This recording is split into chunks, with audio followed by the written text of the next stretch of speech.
নবীরা, তারা সিদ্দিকিন, তারা সোহাদা, তারা সাহাবি, ওইটাকেই বলা হয় সালাফ, মানে অতীতে চলে যাওয়া সৎকর্মশীল বান্দা, তাদের পথে চলার চেষ্টা, যেটা আমরা সূরা ফাতিহার মধ্যে করি। তো ওই তাদের চেষ্টার মধ্যে আমাদের এই প্রচেষ্টা যে তাদের আদর্শ, তাদের আকীদা ছড়িয়ে দেয়।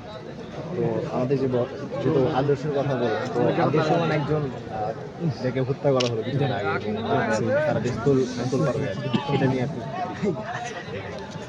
এটা যেটা আপনি প্রশ্ন করলেন, এটা একটা পলিটিক্যাল ইস্যু, বাংলাদেশের রাজনৈতিক ইস্যু। যদিও আমরা বাংলাদেশে বসবাস করি, কিন্তু বাংলাদেশের স্বাধীনতা এবং সার্বভৌমত্ব অবশ্যই ফার্স্ট প্রায়োরিটি।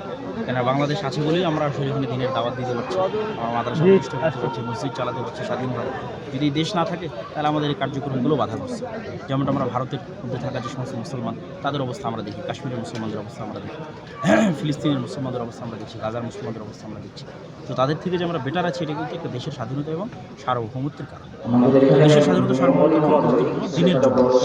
তো সেক্ষেত্রে আমাদের প্রত্যেক দেশের নাগরিককে সচেতন থাকা উচিত যে আমাদের দেশের স্বাধীনতা এবং সার্বভৌমত্বের শত্রু কার।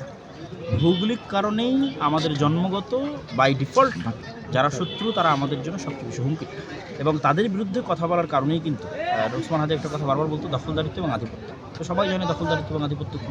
তাদের বিরুদ্ধে কথা বলার কারণেই কিন্তু আসলে তাকে গুলি করে হত্যা করা হলো, এবং এতদিন পার হয়ে যাওয়ার পর আসামি গ্রেফতার হলো না। এটাই সবচেয়ে বড় কারণ, যেটার সাথে দেশি এবং বিদেশি একটা বড় ধরনের সাজস আছে। আর অন্য কাউকে বড় রাজনৈতিক দলের কোনো নেতাকে বাছাই না করে, ঠিক আছে, বড় দলের কোনো বড় যাদের নেতাকর্মী আছে, যাদের সংগঠন আছে, তাদেরকে বাছাই না করে এই ছোট্ট একটা ছেলে যে একা একাই চলতো, তাকে বাছাই করার কারণ কেন, তার ভয়েসের যে যুক্তি ছিল, তার জ্ঞানের যে সক্ষমতা থেকে যে সে তর্ক বিতর্ক করত, এবং তার জায়গা থেকে যে তাকে কেনা যেত না, সততা এবং ন্যায়পরায়ণতার কারণে, এইটাই কারণেই সে আসলে হুমকি হয়ে গেছে।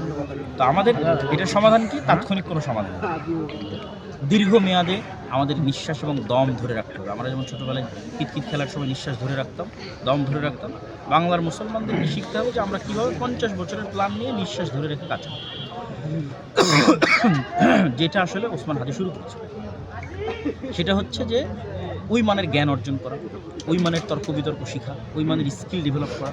আমাদের শত্রুরা কীভাবে আমাদের সাথে শত্রুতা করে, কোন ওয়ার্ড, কোন শব্দ ব্যবহার করে, কোন ফ্রেমিংয়ের মাধ্যমে তারা আমাদের সাথে খেলে, ঠিক আছে, এবং আমাদেরকে আমাদের পিঠটা দেওয়ালে ঠেকিয়ে দেয়, এবং আমাদেরকে মেইন স্ট্রিম থেকে আউট করে দেয়, কোন শব্দগুলো ব্যবহার করে, কোন বাক্যগুলো ব্যবহার করে, এই ফ্রেমিংগুলো শেখা, এবং সেটাকে পাল্টা কাউন্টার দেওয়ার জন্য যুক্তি এবং তর্ক তৈরি করা, এবং সেই যথোপযুক্ত জায়গায় সত্যবাদিতা এবং ন্যায়পরায়ণতার সাথে তুলে ধরা, বিক্রি না।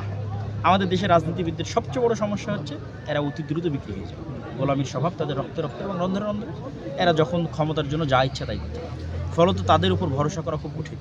এই জন্য আমাদের এরকম আদর্শবান তরুণ লাগবে, যারা চরম লেভেলের জ্ঞানী হবে, চরম লেভেলের মেধাবী হবে, উপস্থিত তর্ক বিতর্কে পারদর্শী হবে, ইংরেজি এবং আরবি সকল ভাষায় পারদর্শী হবে, আবার শত্রু সম্পর্কে খুব ভালো জানবে, এবং তাদের সাথে ফাইট এবং কাউন্টারও দিতে পারবে, এবং নিজ আদর্শে কখনো ছাড় দেবে না।